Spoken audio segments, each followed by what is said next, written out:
Hello, everyone. Welcome. Today, as History Plus, we are honored to host an academic who has done very important works in his field of research. The issue we will focus on today is Russia's invasion of Ukraine.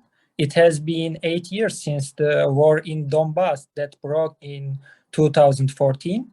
Also, as you know, with the order of Vladimir Putin, the Russian occupying forces launched an attack on Ukrainian territory on February 24. We are here to talk about the Russian forces that started the invasion, this war, and the heroic resistance of the Ukrainians. The focus of today's guest speakers' research has been political regimes and regime change, civil war onset and dynamics, political institutions and institutional design with a geographic focus on Ukraine. His current research project examines the role of identity, regional cleavages, and patronage ties in the onset of the armed conflict in eastern Ukraine. He held teaching and research positions at the University of Basel, Baylor University, Johns Hopkins University, George Washington University, University of Toronto, University of Greifswald, and the National University Kyiv-Mohyla Academy. His articles appeared in various peer-reviewed journals, including Journal of Democracy, Post-Soviet Affairs, Problems of Post-Communism, East European Politics and Societies, Journal of Communist Studies and Transition Politics, Communist and Post-Communist Studies, Demokratizatsiya, and in several edited volumes. His book, The Strategy of Campaigning, Lessons from Ronald Reagan and Boris, co-authored with Kiron Skina, Bruce Bionedu Mesquita, and Condoleezza Rice, was published by the University of Michigan Press in 2007. Dr. Kudelia comments frequently on post-communist politics to a variety of media outlets, including BBC, Washington Post, Voice of America, Al Jazeera, Radio China International, the Moscow Times, Kyiv Post, and Radio Free Europe, Radio Liberty. Before leaving the floor to the esteemed Professor Sergiy Kudelia, I would like to state that we strongly oppose Russia's invasion of Ukraine. My condolences to the families of Ukrainians who sacrificed their lives to defend their homeland. We hope that Vladimir Putin will stop this invasion as soon as possible, respect Ukraine's sovereign rights, and pay for what he has done. Glory to Ukraine, Slava Ukraini. Heroyam Slava. Thank you very much for this introduction, and especially for this last statement that I think is crucial. We just had a 24-hour marathon with 90 scholars who studied former Soviet Union. It was done online on Facebook, and it was just a consecutive discussion. And the precondition for participation in this marathon was the support for the condemnation of Russia's actions. So I'm glad to see that the scholarly community, academic community, and students are all united around this view that Russia's actions are unacceptable, and that the dialogue can happen, academic dialogue can only happen once we recognize the inadmissibility and criminality of Russia's actions in Ukraine. Let me say a few words about myself before I get to the topic. I'm originally from Ukraine, as you can guess by my last name and first name. I was born in Western Ukraine, in the city called Lviv. This is the city that incidentally was bombed this morning by 6 Russian missiles that came out of Crimea. And these missiles hit a territory of the factory that is involved in repairs of the military planes. That factory is right within the city proper. Based on the casualty count, from what I hear, several people were wounded and possibly one person died. But of course, the city of Lviv, where I come from, is not right now in the worst position and in the worst situation compared to other cities in Ukraine, especially compared to the city of Mariupol. The city of Mariupol, as you can see here on the map, is a crucial city for the Russians because it has a very significant industrial potential. It has two largest metallurgical enterprises, one of the largest metallurgical enterprises in Ukraine. These together, combined, these two metallurgical enterprises produce about 20 to 25% of the entire export production of Ukraine. So it is a very important economic asset for Ukrainians. But in addition to that, the city of Mariupol is located right on the Azov Sea. It is a major port. It is also located on this so-called land bridge that now allows Russia to establish a territorial connection, a land connection between Crimea, currently occupied by Russia, and the Russian Federation itself. Prior to that, all of the transportation, all of the trade had to go through a special bridge connecting Russian proper and Crimea. But now, with the occupation of most of the southern Ukraine, apart from the city of Mariupol, Crimea has a direct connection to the Russian Federation. The city of Mariupol has a long history. It was founded about 300 years ago. I visited the city 3 years ago when I was doing field research there. It's a beautiful town that has a very multinational community of people. It was initially founded by the Cossacks, but also had a large Greek settlement. And many of the prominent figures, political figures in Mariupol, are of Greek origins. This city played an important role in 2014.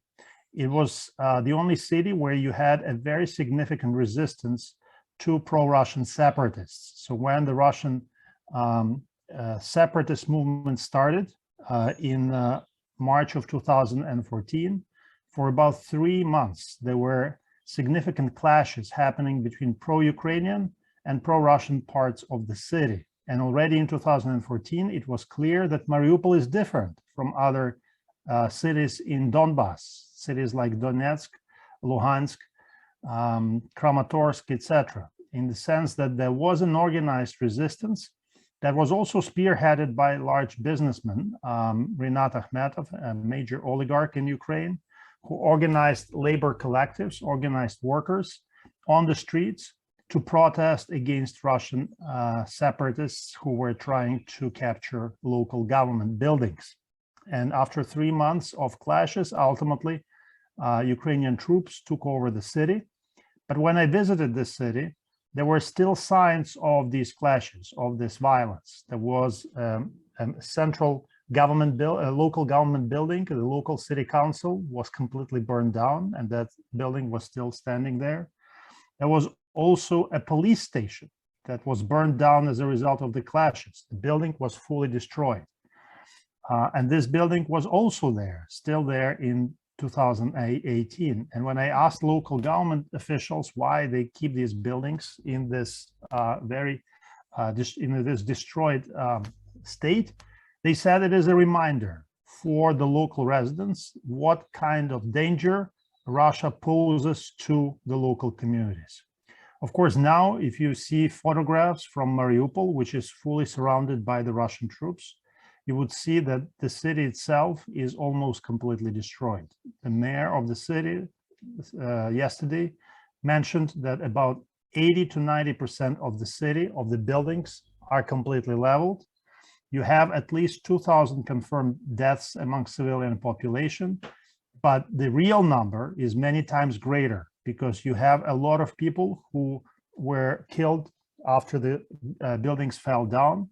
And of course, nobody knows exactly how many people were killed as a result of the bombardment, because the bombardment goes on.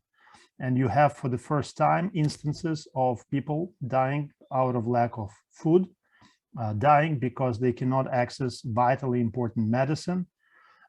You have children who are dying out of dehydration, and you have mass graves because people cannot bury the bodies of civilians who are killed in these bombardments in a proper manner, because these bombings continue without any stoppage. And unfortunately, what we're seeing is a humanitarian disaster that also, in a way, symbolizes the will of the locals and of the local militia, of the local military, to continue resisting and fighting for the cause that seemed to be completely lost. So the fact that in 2 weeks, Russians could not capture the city, could not seize the city, I think is an important testament to this will. Now, I want to talk briefly about the context of the war of Russia's war on Ukraine. And of course, for many in the West, those who hear the words or the terms, the names of the Ukrainian cities or the name of Ukraine for the first time, it may seem like a sudden, unexpected, strange occurrence.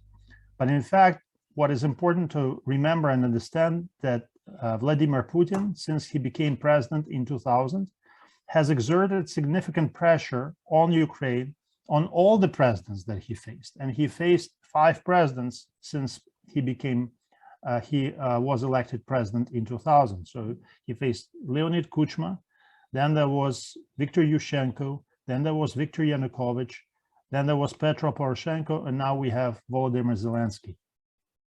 And these 5 Ukrainian presidents were different in terms of their positions, in terms of their ideological views, in terms of their goals and ability to, or desire to deal with Russia. Some were more pro-Western, some were more pro-Russian.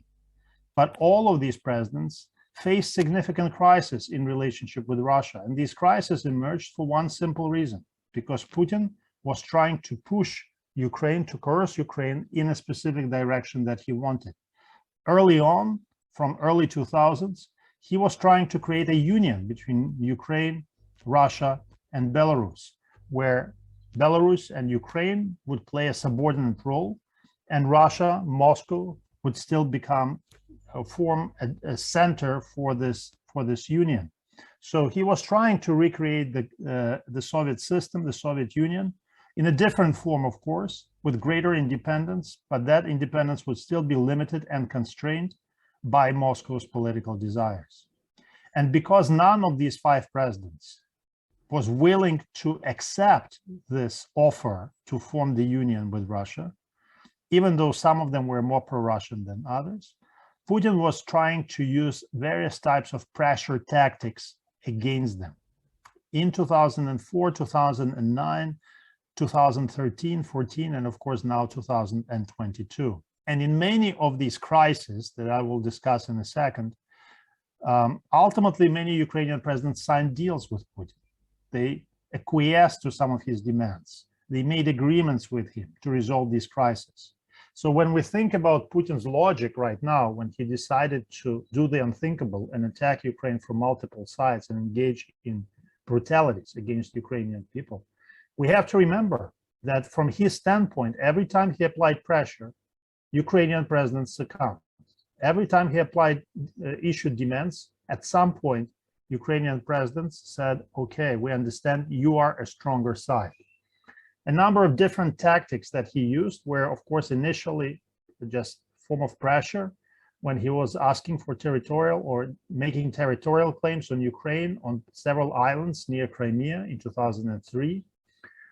Then he, of course, tried to interfere in the election and impose on Ukrainians his own preferred candidate, Viktor Yanukovych. That happened in 2004, and there was an orange revolution.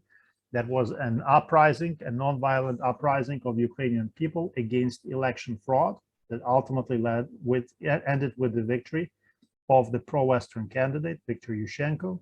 When Yushchenko came to power, he faced several crises because Putin was turning off gas for Ukraine, was creating artificial energy problems for Ukraine that ended with the signing of agreements between Yushchenko, Tymoshenko, and Putin that ultimately resumed the supplies of gas to Ukraine at a price, at a cost of greater political influence that Putin was gaining through his oligarchic friends in Ukraine.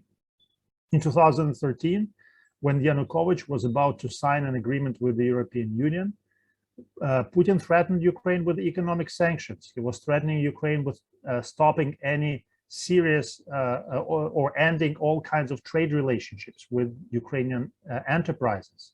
And Yanukovych, who himself came from Eastern Ukraine, of course, was very vulnerable to this kind of pressure because many of his voters lived in these regions and worked in these enterprises that depended on economic supplies from Russia. Cyber warfare, another tactic that Russia has been using starting from 2013, and some of the worst, most damaging cyber warfare operations that happened through the spread of ransomware, for example, taking down Ukrainian government websites, trying to interfere with financial operations, banking operations, etc., stealing data from Ukrainian servers. All of that was tried in Ukraine before Russia has been using these tricks in the United States. And finally, 2014, you see the shift in the tactics that Russia is using against Ukraine from pressure to the application of force. That started with the annexation of Crimea, and today, of course, we have another anniversary of the decision of the Russian Federation to annex part of Ukrainian territory, Crimea. And we've seen, those of you who were following the news from Moscow, you've seen 100,000 people gathering on the largest stadium in Russia, Luzhniki in Moscow, where Putin was addressing the crowd. But of course, one big difference, 2014 versus now, today, is a different use of signs. There is a new sign, a new letter from Latin alphabet, letter Z, that stands or symbolizes now a Russian occupation of Ukraine. So we moved in 2014 from one step that Russia took to capture Ukrainian territory, and that is the step of Crimea. And if you watch that closely, you remember the use of symbols, St. George's ribbon, the orange and black kind of flag that they used to have a connection with World War II imagery. Now they use that same imagery to showing the letter Z, to show the letter Z. So there is a connection. You move first in Crimea, and then you expand and capture additional Ukrainian territory in other parts of Ukraine, now in the south, in the east, and in the north. And there is definitely a logical continuity in what Russia is doing. And Putin was alluding to this continuity when he was saying that all of our actions, starting from 2014 to this operation, and Putin never calls this a war, of course, as you know, it is illegal in Russia to call it a war, and you get 15 years in jail if you call this what they call operation a war.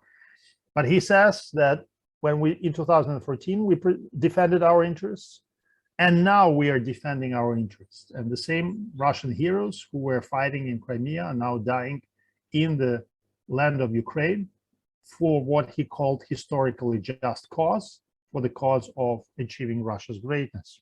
So the claims that he is making are very explicit. He is not hiding his intentions. He is not trying to pretend as if he is seeking some greater good for the Ukrainian people. No, he is openly saying, as he said in today's speech, that it's all about reconquering these territories for the sake of great power status for Russia. There were also other levers that Putin has been using in Ukraine over the last 7, 8 years, 10 years. For example, he used a number of Ukrainian oligarchs whom he provided with very lucrative contracts that primarily dealt with the sale of Russian gas to Ukraine. They made billions and billions of dollars on this sale, serving as intermediaries between the Russian government and the Ukrainian government. Why was Putin willing to share so much money with these oligarchs, you may ask? Well, the answer is very simple, because the money that they accumulated were then invested in Ukrainian political process. These oligarchs created political parties. They bought and purchased television stations. And of course, these television stations were then repeating Russian propaganda claims, using the same type of anti-Ukrainian narratives that you hear on the Russian television. And pro-Russian political parties were trying to confuse voters in eastern Ukraine and southern Ukraine and capture power through elections to the parliament, and then influence decision-making on the national level. So he cultivated multiple politicians in Ukraine through these means, through the corrupt ties with the oligarchs. He established an entire network of 5 or 6 television channels in Ukraine that were broadcasting Russian propaganda. As you know, Russian television channels are banned in Ukraine since 2014, but instead he created his own network of supposedly Ukrainian television stations that were producing Russian propaganda. And what's important as we think about the months before the beginning of the war in Ukraine is a decision by Zelensky, the current president, to shut down all of these pro-Russian television stations and to put some of the key figures within the Ukrainian political elite who have ties to Putin in jail or under house arrest. So Medvedchuk, the politician who is most closely tied to Vladimir Putin, has been put under house arrest last summer. So Putin lost one important ally in Ukrainian elite, and key channels were just taken off the air. And many criticized this, by the way. Many viewed this decision as being undemocratic, of course, because you are trying to shut down supposedly media that is critical of the government.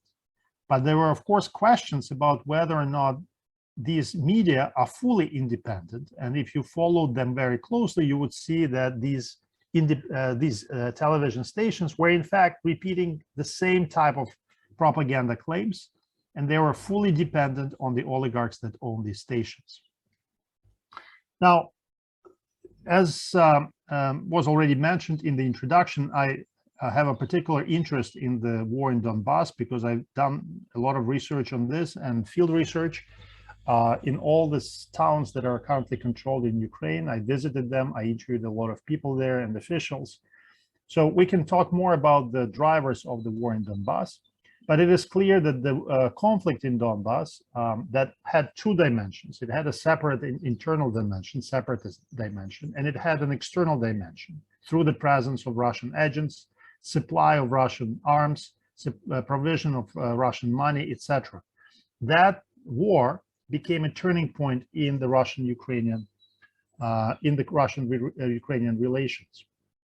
And remember that there was a period in August of 2014 when Ukrainian military advance successfully recaptured most of the territories of Donbass, as you see here on this map, and closed almost encircled key cities in 2 oblasts, Luhansk right here and Donetsk right here.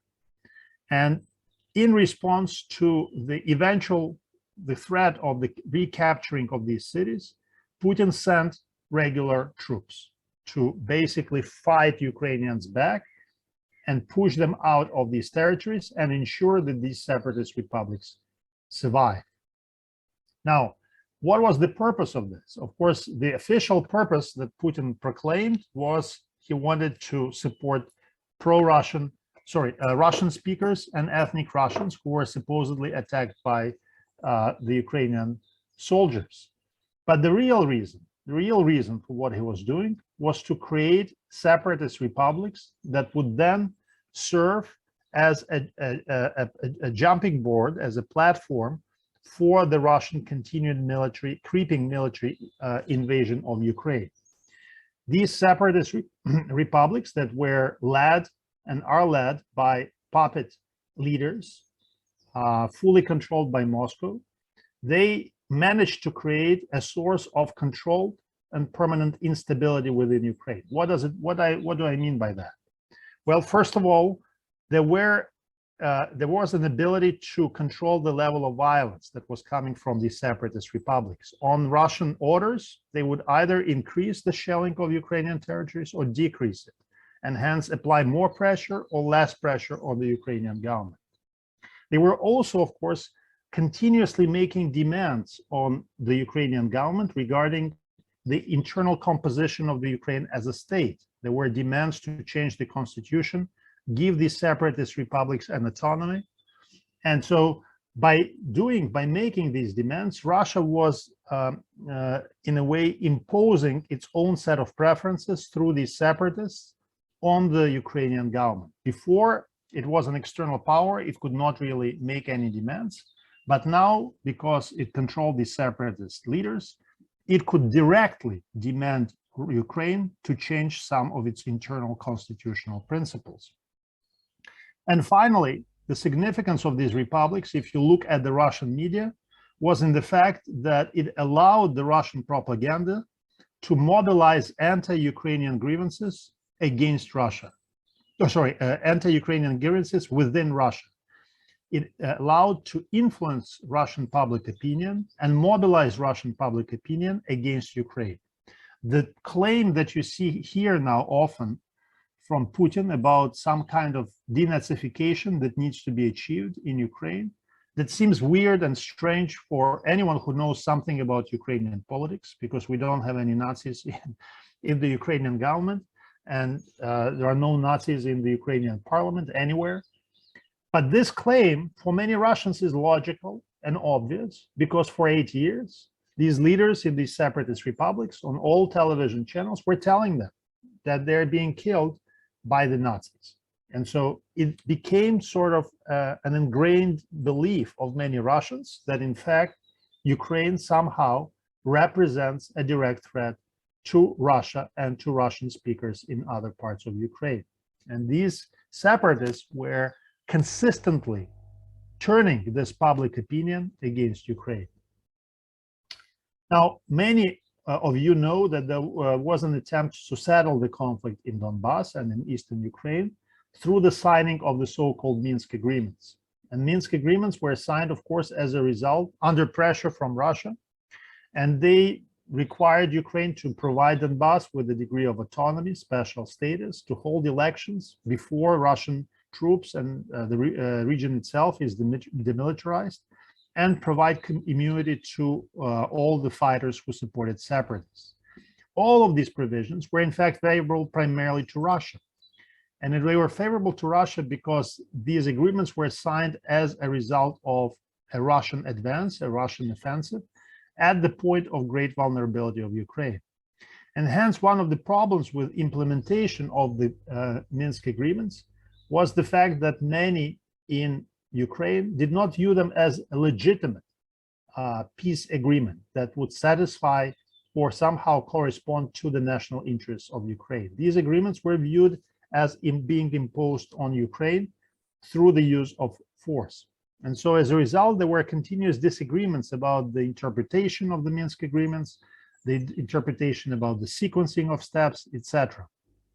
But ultimately, we have to remember that the Minsk agreements themselves were violated by Russia when in 2019 it started to distribute citizenship to many residents of these separatist republics, and in a way transforming these territories into de facto territories of the Russian Federation. And because the Minsk talks, both under Poroshenko and then later under Zelensky, stalled, and Ukraine was not willing to move forward with the Russian demands, and so there was no progress in the implementation of the Minsk agreements, Putin realized that if that paralysis continues, if nothing happens in terms of the implementation of Minsk, ultimately Russia will lose, because Ukraine is getting stronger, Ukraine is getting a lot of military assistance, and ultimately, at some point, he will face a very strong Ukraine. And so this was not something that he certainly was willing to accept. He also lost some of the levers that he had within Ukraine. I already mentioned the arrests of pro-Russian sympathizers and the banning of the Russian media.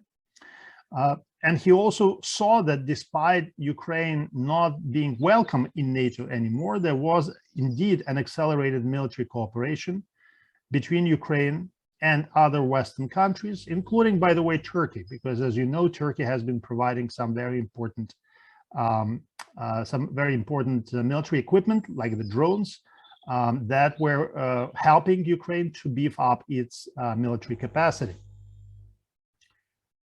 There were, of course, additional factors that helped Putin to organize this invasion in the way it did. First, of course, is the perception that the United States has been on decline. It has been looking inward, that it was no longer interested in engaging in other crises around the world.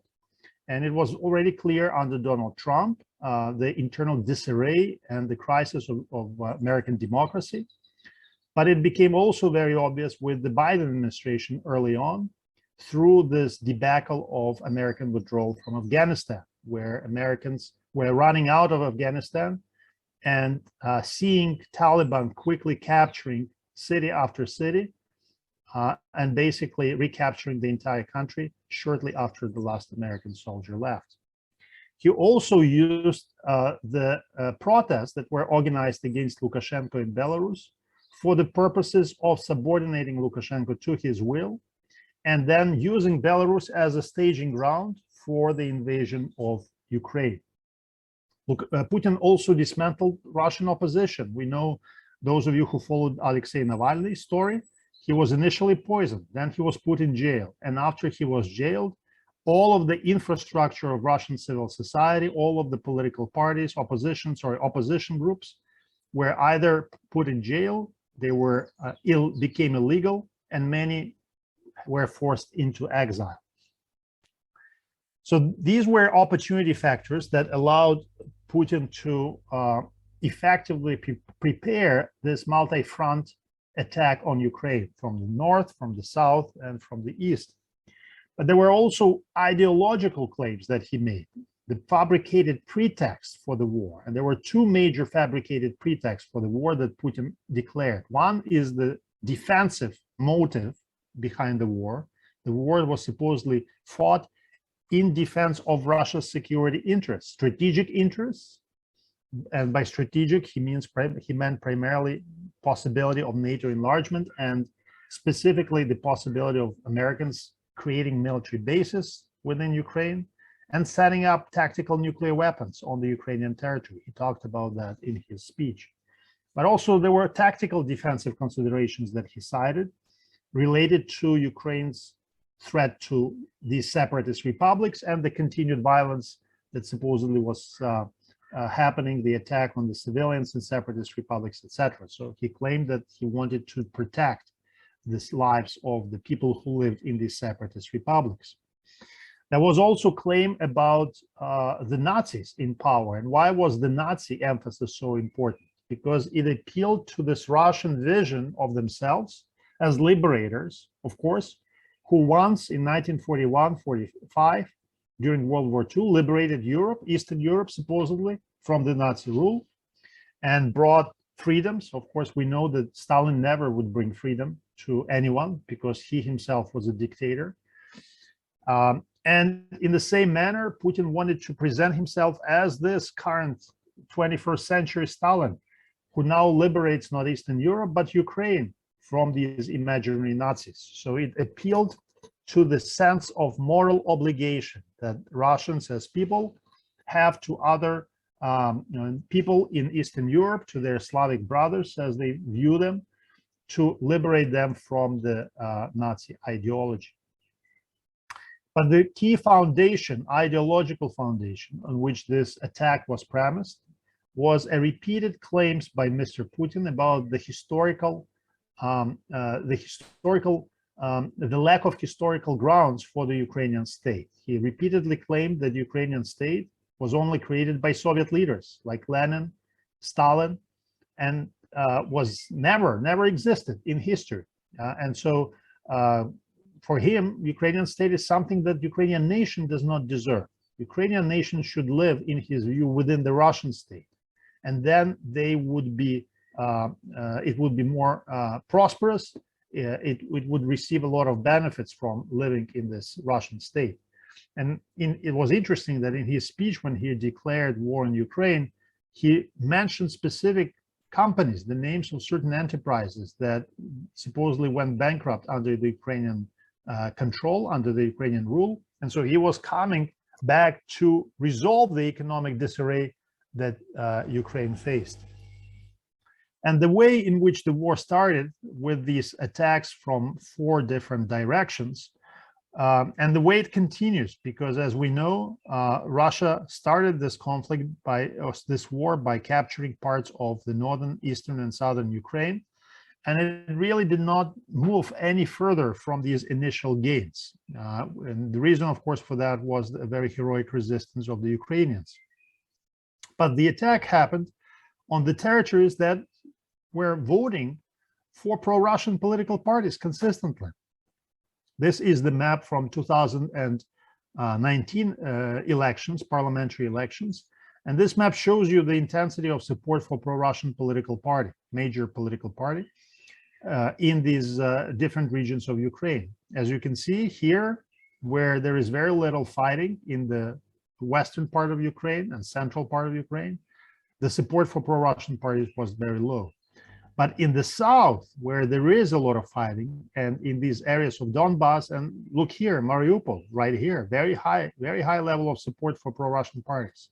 This is where the attack is happening. This is where he's killing people, civilians, people who support pro-Russian or had these pro-Russian political sympathies. So, of course, from the standpoint of any type of ideological justification, claims that he somehow helps these Russian speakers or ethnic Russians trying to save them, it makes no sense, because he is killing them. He is not saving them. He is not helping them in any way. So there must be then something different, some different other explanation for why he's targeting his attack on the territories that consistently showed or demonstrated pro-Russian sympathies. And of course, we can only guess what type of goals Mr. Putin has in mind when it comes, or had in mind when he began this invasion. But there are 3 possible scenarios that I think he could have considered when he began the invasion. One is the attempt to divide Ukraine into 2 parts, along with the German model after World War II, where Germany was divided into Soviet sphere of influence and German Soviet Republic, DDR was created, and the Western sphere of influence, where you have Western Germany functioning as a democratic capitalist society. Very possibly that this was something that he envisioned, especially if he thought that Central Ukrainians and Eastern Ukrainians would be more open-minded and open to Russian presence. Another possibility was that he could have envisioned further fragmentation of Ukraine into multiple independent states or separatist republics. And he might have envisioned that the appearance of Russian soldiers in Kherson or Mykolaiv or other towns would lead to embrace of military presence. Just as he saw in Crimea, there was genuine embrace of Russian military presence by the locals there who were welcoming them. And he might have expected that a similar type of reception would happen in southern eastern parts of the country. And so if that would be the case, then he would create these multiple separatist states, ultimately to weaken Ukraine and to divide it further, to partition it further. And the third scenario possible was that he could have thought of Ukraine as something that would resemble Belarus, where the entire country would fall under the Russian control. So, of course, this scenario number 3 is the least likely. It is also clear that scenario 2 is not going to happen. Scenario 1 is still a possibility, although I think it is now becoming more and more distant possibility from my standpoint, especially given the kind of pushback that we are seeing coming from Ukraine. And I did not include the recent opinion polls in this presentation, but what the sociologists in Ukraine find in the last several weeks is a rise in the willingness to fight the Russians, to resist the Russians, that happens in all the regions of Ukraine, irrespective whether in the West, in the South, in the East, you see that about 75 to 80% of Ukrainians say that they will resist Russian occupation either by military means, by joining the military, or through non-violent means. As a result, when Russians face this type of resistance right now, we are seeing increasing brutality on the part of the Russian forces because they realize that the costs of military campaign are going up. They are much greater, these costs are much greater than Putin originally expected. And they're happening both from the outside through the sanctions, but also from within through the resistance. As a result, they have to resort to the simplest and the crudest and most brutal strategy, and that is intimidation and terror, to kill the civilians who live in these cities and force them to surrender, force them to give up resistance and accept Russian dominance. And so you see these terrifying scenes from major cities in Ukraine like Kharkiv or Kiev or Mykolaiv or Mariupol, where you see the bombardments of central squares, you see the bombardments of residential apartment buildings, you see people, civilians, losing their homes suddenly out of nowhere because the bombs are falling. And so this is the type of tactic that is happening, is adopted because of the desperation of the Russian military forces. And so that anti-Russian mobilization is very important. We also see nonviolent resistance already happening in occupied towns of Ukraine, where people, as you see here on the photographs, come out with Ukrainian flags, face Russian soldiers, and tell them, go home, we don't want you here. And they tell that in Russian language, because these people mostly speak Russian. So this, I think, demonstrates the strength of this patriotism, the rise in this patriotic feeling, the civic attachment to the Ukrainian state that supersedes any type of ethnic or linguistic identities that people may have. It's not about whether you are ethnic Ukrainian or ethnic Russian. It's not about whether you're a Russian speaker or Ukrainian speaker. It's about the civic attachment to the Ukrainian state. And the same is happening on the administrative level. We can talk more about that in Q&A if you want, because we are running out of time now. So I can only conclude by saying that occupation is not going to succeed. And we can discuss the possible outcomes of this, or what's going to happen. But in order for Ukraine to survive in the long term, there needs to be, as we understand, long-term military and economic commitment on the part of the Western countries to Ukrainian independence. About 50% of the Ukrainian economy has already shut down. That is the latest assessment from the United Nations, 50%. You have a significant loss in economic production. There are different assessments. Some say about 20%. There will be a decline of about 20% of GDP. Some say maybe smaller, depending on how long this intense conflict will continue. So we're already seeing significant commitment in terms of financial assistance from the United States. $13 billion from America is very significant. But we also need to realize that this is a long-term game. And that's why European Union and other countries, neighbors, including Turkey, would need to think about this as a long-term commitment if they want to see Ukraine survive as an independent state. That means also not just providing resources to Ukraine, but limiting resources for Russia to wage the war, ending trade, stopping buying any type of energy supplies from Russia that finances this war, withdrawing its business from Russia, withdrawing its investments from Russia. Anything that would allow to put additional economic pressure on Russia would be very useful to help Ukraine win this war. Thank you very much for your attention. I will turn on the lights here because it's getting dark, and I welcome your questions. Thank you very much for your insightful talk and being here. Now let me remind everyone that you can ask your questions to me via chat so that I can ask them to Professor Kudelia as we begin our discussion now. Now I'm starting to read the questions. First, there were some Russian invader soldiers who used Soviet flags on the top of their tanks and military vehicles. Also, according to Vladimir Putin, leader of the invaders, grain was a creation of Vladimir Lenin. On this point, what do attributions to the Soviet tell us? So the question is, why is the Soviet symbols used? Yes, and what do they mean?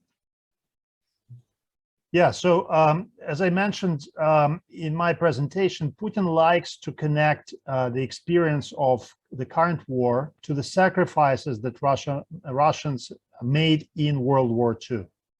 World War II is the key historical event for Putin that is used for political mobilization of the Russian society. It also helps him to distinguish Russia from the West, because it shows that Russia, Soviet Union,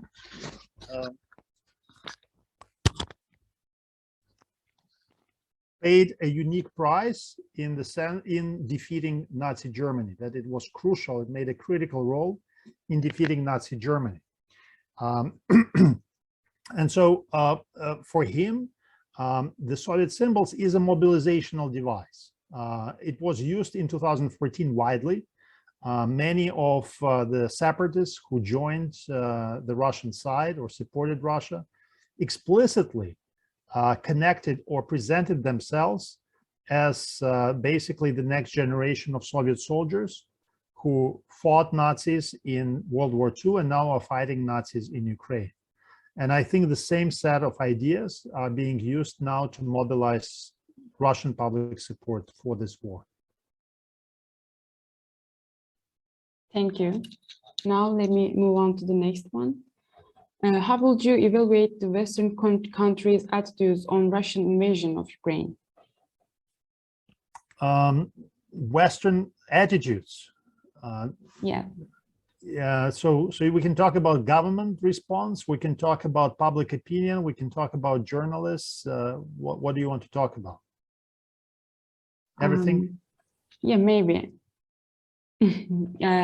Let's talk about political leaders then. Yes, political leaders. So from the standpoint of political response, I think we are really seeing an impressive unity among Western leaders. And recognition that Russia, by its actions against Ukraine, by its aggression, poses a direct threat to the West. And I think that recognition that Russia may move further into Europe is a very serious consolidating device, or helps to consolidate public opinion and elite opinion in the West to make actions, take steps that were unthinkable before. I'll give you a couple of examples. Germany, as you know, was consistently opposed to providing arms to Ukraine. And they were finding all kinds of excuses not to provide military assistance. But after the invasion began, almost the next day, the German chancellor authorized the provision of arms to Ukraine. And they started to providing something more significant than just helmets. So that shows you how the opinion in Germany is changing. They also ended the Nord Stream 2 project, or suspended the Nord Stream 2 project, and it's not going to be revived anytime soon. And I think it's pretty much over. Even though for many years they were resisting this idea that Nord Stream 2 project is somehow related to the geopolitical confrontation between Russia and Ukraine. They were trying to exclude that. There is also greater willingness and recognition that Russia's energy supplies are posing a very serious threat to the security of these nations. I'll give you an example of Italy. Just last week, although Italy has a government, a right-wing government, that has been oftentimes viewed as sympathetic to Putin and sympathetic to Russia. But despite that, that government decided to end any type of Russian imports, any type of imports of Russian gas to Italy over the next 3 years. So or 30 months. I don't remember the exact amount of time, but there was a commitment to stop acquiring any type of Russian gas and become independent from Russia in energy sense. So these types of tangible responses from many European leaders, I think, demonstrates the recognition that Russia is posing threat to the West. And I'm currently in Switzerland on this fellowship at the University of Basel. And even though Switzerland is a neutral state, as you know, and it did not have any wars for 200 years, but people here start asking me, and often at different talks ask me, whether or not it's possible that Switzerland will also be drawn into the conflict and become the target of Russian aggression.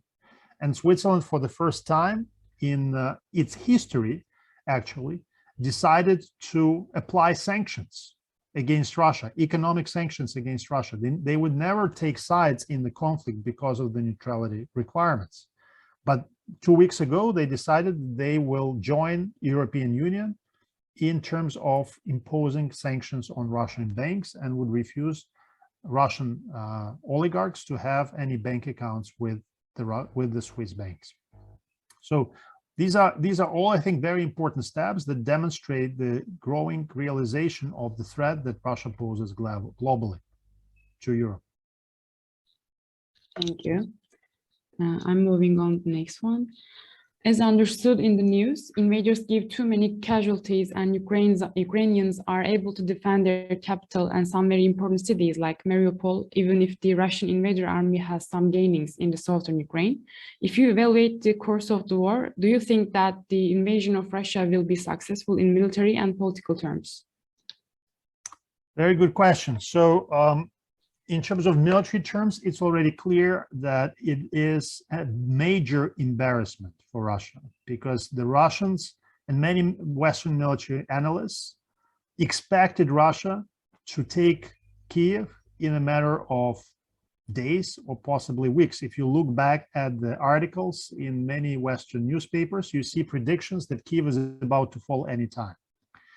Same predictions were made about the advance of the Russian troops. Many thought that the Russian troops would very quickly capture most of eastern Ukraine. And I think these might have been the calculations of the Russian analysts as well. But from what we see, only one major city, that is Kherson, was occupied by the Russians. None of the other major cities in Ukraine are occupied by the Russians at this point in time. They managed to capture some small villages and smaller towns in different parts of Ukraine, but they even failed to capture most of the key cities in Donbas, the area which is the most pro-Russian area. This has the strongest sympathies to Russia, that very easily fell under the Russian influence in 2014, and now they're having difficulty advancing there. And of course, all the reports about the low morale of the Russian troops, the videos with the Russian soldiers who are captured, and they tell how they are treated as cannon fodder, basically, as someone who just sent into battle, and the Russian commanders do not care what will happen to them. The pressure that they have not to telephone their loved ones, the suppression of information about the victims, the number of casualties that are killed by the Russians, all of that demonstrates how poorly equipped Russian military is, how poorly prepared it is, and demonstrates that the Russian military is certainly not on par with the other advanced militaries of the world. So militarily, it seems like Russia is suffering a major setback, and its reputational costs are very significant. Now, the question is political, and that second question is crucial because, after all, Russia did conquer some of the new territories. It did acquire control over large parts of the southern Ukraine, as I showed, and establish this territorial connection, land bridge from Crimea to Donbas. And so because of that, Russia acquired additional leverage in political negotiations over the Ukrainian government. And so as a result, we are now seeing the willingness to consider concessions by the Ukrainian authorities, the willingness to consider things that were before viewed as unacceptable, like neutrality status for Ukraine, or like possibility of the recognition of Donbas and Crimea, Donbas as independent and Crimea as part of Russia. So despite these military setbacks, Russia may acquire additional leverage in political negotiations with Ukraine. And of course, the fact that Russia still possesses huge destructive capacity in terms of the ability to destroy Ukrainian cities just with artillery, missiles, airstrikes, not to mention even more destructive weapons like weapons of mass destruction. All of that is a very important consideration for the Ukrainian government now, when they have to make a choice whether to make concessions and maybe save thousands and tens of thousands of human lives, or keep on fighting and possibly suffer further setbacks in the future and lose a lot of lives in the process. Thank you very much. There is a far-right regiment in Ukraine's army, and as you know, it's called Azov Battalion. Do you think that the common frame of mind that the people who make up this military unit meet will undermine the support Ukraine receives from the West? So the Azov Battalion was formed, as you know, in 2014. I'm sure the person who asked this question knows the answer. Azov Battalion was formed in 2014 out of a political organization that was obviously had neo-Nazis in them. So it was a neo-Nazi group with a racist, xenophobic type of political platform. Azov Battalion became a militant group organization that was very well equipped over the last 8 years. But it remains a very small part of that entire military, of the entire Ukrainian military.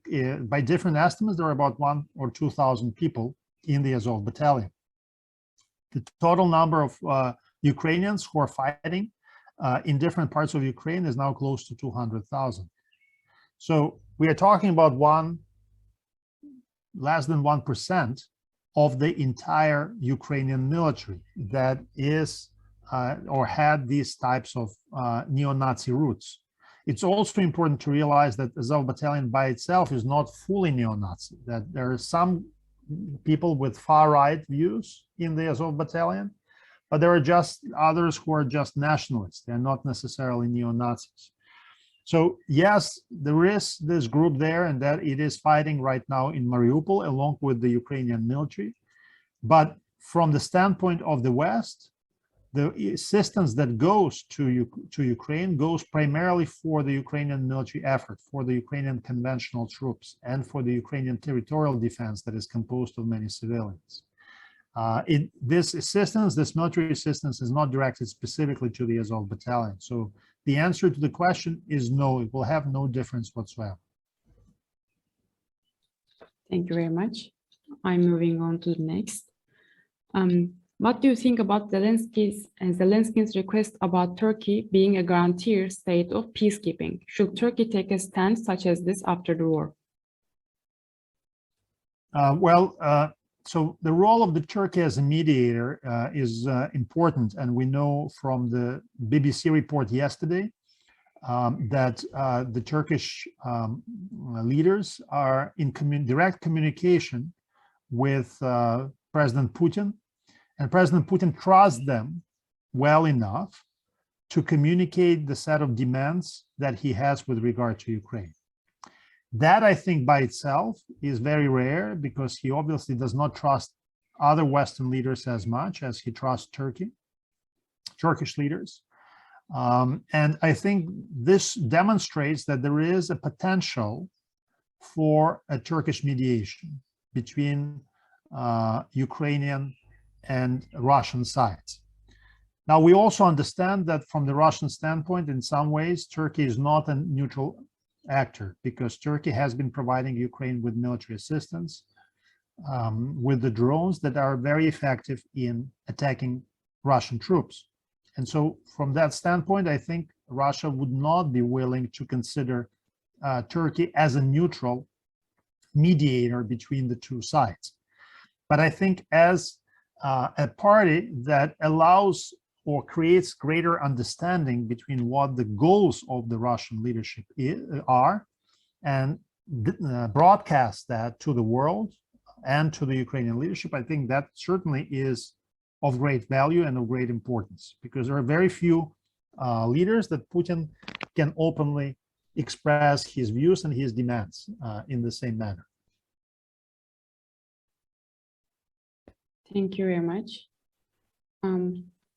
Isn't it very obvious that Russia will never give up having full control on Crimea and secure land access to Crimea? If that is the case, what will be the best solution of that will satisfy Russia and Ukraine, forgetting that a war exists now? So the land access that a person refers to has been acquired only over the last 2 weeks. And we know that Putin claimed that he does not intend to occupy Ukraine. So if you base your conclusions on Putin's words, he is not interested in annexing this part of territory. What I think he has in mind is an attempt to create some type of a puppet government in this territory and then use it as a bargaining chip in dealing with Ukraine. As far as Crimea is concerned, I agree. Russia will not allow any type of, or agree to any type of intermediary solution. And there were a couple of ideas circulated before that possibly Russia will agree to having Crimea under a 90-year lease or 99-year lease from Ukraine. No, I don't think this is possible. Putin is claiming it's as a Russian territory, and it's a major part of his legacy. So there are no intermediary solutions in this case, and that's why it is so difficult to resolve. I agree that at some point, Ukraine may find a way to vote on giving up this territory. And there may be a referendum, if that is the path that will lead to ending the hostilities. It's a path that we have to consider, holding a referendum in Ukraine on whether or not we want to keep Crimea as part of Ukraine. There are certain types of legal barriers to this referendum according to the Ukrainian constitution, but it can be done. And if this is the will of the Ukrainian society to give up Crimea in return for some type of guarantees or in return for peace, it may be a possible path. But the problem, of course, is that we never know when Russia will stop and what will satisfy Russia. Because today, Putin is saying that he is satisfied when we recognize Crimea as independent and Donbass as, Crimea as part of Russia and Donbass as independent republics. That's what he says now. But if we do that, will he ask for more? And will he start using force against us to ask for more and more and more concessions? And many analysts suggest that the moment you show weakness, the moment you surrender some of your territory, that is the moment when Putin will attack further, will invade further, and will ask for more concessions from you. And so we are in a very difficult situation from the standpoint of understanding how to resolve this conflict, because there are serious arguments on both sides. And I'm not sure that the concession on Crimea would be sufficient for Putin to stop this war. That is the main problem. Thank you. Okay. There are heavy sanctions upon Russia. This kind of sanctions cause demonstrations and protests among citizens, even fall of the government in democratic regimes. On the other hand, in autocratic regimes, as in Russia, government suppresses demonstrations and Putin is retaining his power. In this context, how long could Putin regime withstand against the sanctions? Nobody knows the answer to this question, how long it will withstand. Nobody knows exactly whether or not Russia has sufficient economic resources to cover up for the losses that it already is facing. And I think we are dealing with a really unprecedented amount of sanctions, because Russia, after all, was not North Korea. It was integrated into the world system, in the world economic system. It relied a lot on external trade, and it relied a lot on financial ties to Western financial institutions, including banks. And so the fact that it's excluded from SWIFT, the fact that its currency reserves have been frozen in European banks, all of that creates the types of pressure that Russia never faced before. And we're seeing entire industrial sectors in Russia are now stopped because of the absence of suppliers. So, for example, the car industry in Russia is now suffering because they cannot get the necessary parts to continue, especially electronic parts, to continue building cars. We're also seeing that the average food prices for Russia are going up. We see shortages of things like sugar. Some of the basic stuff is now in short supply. Some of the basic necessities for Russians are in short supply. The Russian ruble has been depreciating significantly over the last 3 weeks. And that will have an effect on the real incomes of the Russian people. So we understand that the economic pressures are huge. Many of the economists are saying that Russia is facing the crisis that will be worse than 1998 crisis that produced, as you remember, a lot of hardship and ultimately allowed Putin to come to power, because many Russians voted for Putin as a person who can save Russia from the economic collapse. And so I think that the effect of the sanctions will be quite clear and evident already in a matter of months, but this will be manageable until the end of the year. But starting from, if the war continues and the sanctions will continue, I think it cannot sustain this war effort for a longer period of time. That does not mean that the war will stop, by the way. I think that the war will continue by other means, and this war will not end as long as Putin and people who share his ideology are in power. That is absolutely clear to me at this point. But certainly the intensity of hostilities that are being, with which the war is being waged will be lower once Russia loses some of that economic resources to finance the war. Thank you, Professor. The leader of Crimean Tatars, Mustafa Abdülcemil Kırımoğlu, has been in important negotiations with Turkish authorities. How would you evaluate the contribution of Crimean Tatars to Ukraine's resistance? Well, it's a very important question. I have to admit that I do not know the details about the negotiations between the Crimean Tatar leaders and the leaders of Turkey. I will look into that. But I think in general, Crimean Tatars, as you know, were strong proponents of Ukrainian independence and now occupy some of the key positions in the Ukrainian government and Ukrainian parliament. And they are really prominent among the most patriotic political forces in Ukraine, who consistently fight against Russian demands, aggressive demands, and are trying to help Ukraine achieve historical justice in terms of bringing Crimea back into the Ukrainian territory. So overall, Crimean Tatars were extremely effective and important supporters of Ukrainian independence. Okay, thank you. Yesterday, Russian ambassador of Bosnia-Herzegovina threatened Bosnia-Herzegovina by saying that if Bosnia-Herzegovina tries to join NATO, it will face Ukraine's fate. Considering the aggressiveness of Russian political authorities and Russian-Serbian relations, do you think the war will skip the Balkans?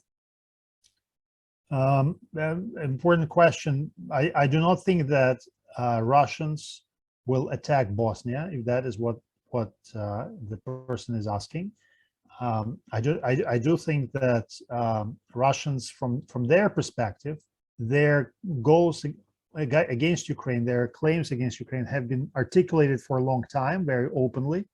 And so they think that they should have prepared the Western public opinion for this attack. They never talked about, at least I never heard of them speaking against the integration of Bosnia into NATO.